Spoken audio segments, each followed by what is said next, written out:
Guys, where I want to go from here, let's talk about quarterbacks and quarterbacks that could play as true freshmen. And every year, I think this is one of our favorite topics to do on these shows in this type of setting, because we kind of call our shot, right? And, the mainstream college football media, they'll have all their takes in August, and it's a lot of regurgitation of the scouting reports from us, but it's easy to kind of identify some individuals that we think are going to play. So I'll open the floor, give you guys the tee box.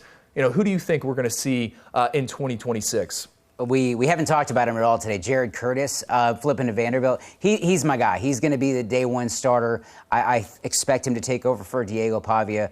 I would be shocked if he didn't win that job. He's going to play right away. The other one is Faizon Brandon, formerly our number one player. I think he's ranked third at this point for us at 24/7 Sports. Joey Aguilar is gone. Look, that one is not as surefire of a bet. You got George McIntyre there, who is a highly touted prospect. Last year, they've been obviously known to hit the transfer portal.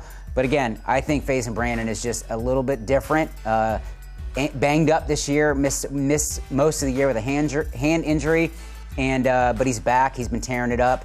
So a lot to like there. Those are my two to watch. I think we forget the impact that he could potentially have for this program because he committed so early. Yeah. The recruiting cycle has completely changed. It used to be that players like Faizon Brandon were waiting until the final moment. I remember back-to-back years going to Jaden Daniels' announcement and then going to C.J. Stroud's announcement. Now it's completely different. These guys are off the board early, maybe in the spring, sometimes late summer. But it shouldn't be understated just how special of a talent he is. Obviously, I think the upside is through the roof. And when you think about the projectables and his arm talent, his ability to move in and outside the pocket, find those layers and find targets downfield, seems tailor-made to what Josh Heupel likes to do on offense.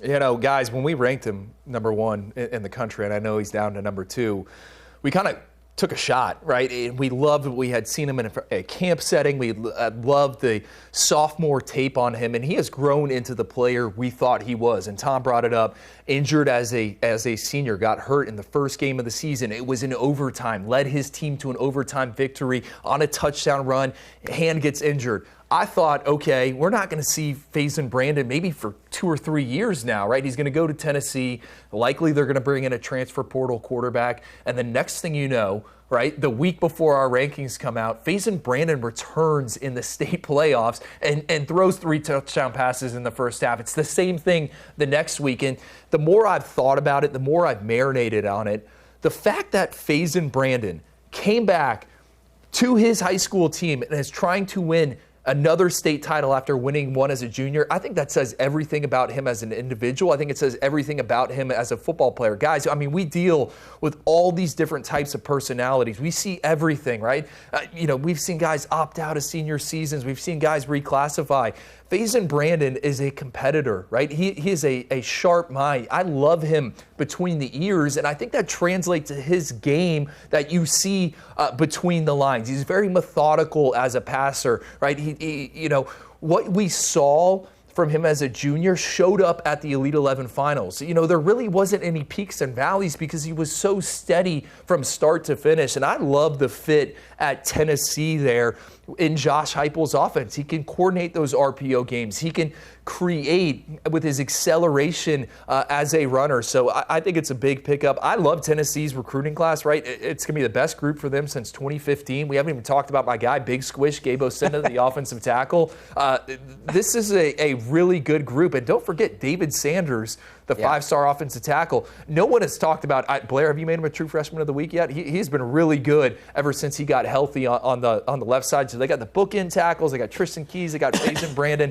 I just like Tennessee and the future of that offense. Before we pivot from quarterbacks, I just kind of want to reiterate, talking to some people, it still looks like LSU is really, really surging up the recruiting board for top 247 quarterback Landon Duckworth, who's committed to South Carolina. Obviously there's some finishing touches. I know some of the people that he's working with behind the scenes, and there's some pro LSU people there in his back pocket. So it'll be interesting to see there. And then just quickly want to add one more. We had a question in the chat about the latest with top 247 safety Dylan Purter. Look, there's some good news potentially coming for LSU, but there might be some bad news. He's committed to LSU. We talked about that this morning. Florida Gators, one to watch. It seems like they're in a really good spot to flip him. Yeah, Florida with Dylan Purter. Hey, not my lane, guys. I don't swim in the scoop lane, but that is a name I heard yesterday to watch with Florida. That staff, John Summerall, they're all trying to win a conference championship at Tulane. But I heard yesterday, Cole Hurd, John Summerall, they were working the phones at practice trying to recruit for the University of Florida. So these guys,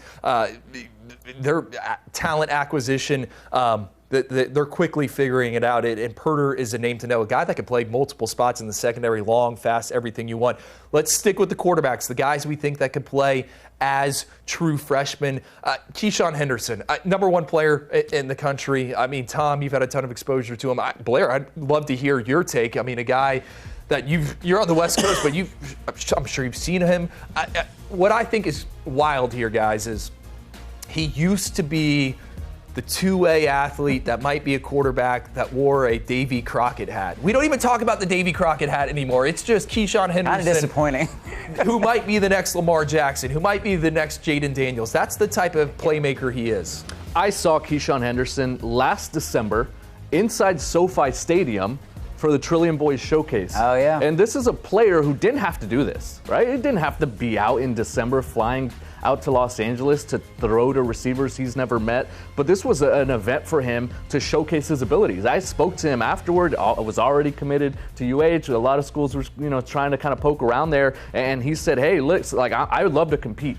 And when you get exposed to that type of activity from a player who could be on Christmas break if he wanted to, right? But he got on a plane, went to work out, tried to showcase his abilities, and he said, hey, I want to be ranked higher. This is why I'm doing it. And a big-time athlete, I think, was rated as an athlete at the time, makes the jump up to quarterback, was known for his crazy hat that he was wearing at 7-on-7, making kind of a fashion statement. I love the fit. I think most of all, right? What he's going to be able to do in that offense, be the face of the program, stays home, and can, in a way, kind of ignite their on-field product there as well. The amount of air miles that these two, like Keisean Henderson, Tristan Keys, those guys doing events that they didn't need to do, it's so impressive. Like I think about Tristan Keys, we were in Florida, goes from Under Armour in Florida to the Poly Bowl and then back to a Battle Miami tournament that same weekend. So Keisean did the same thing. He traveled everywhere. He's a super competitive kid.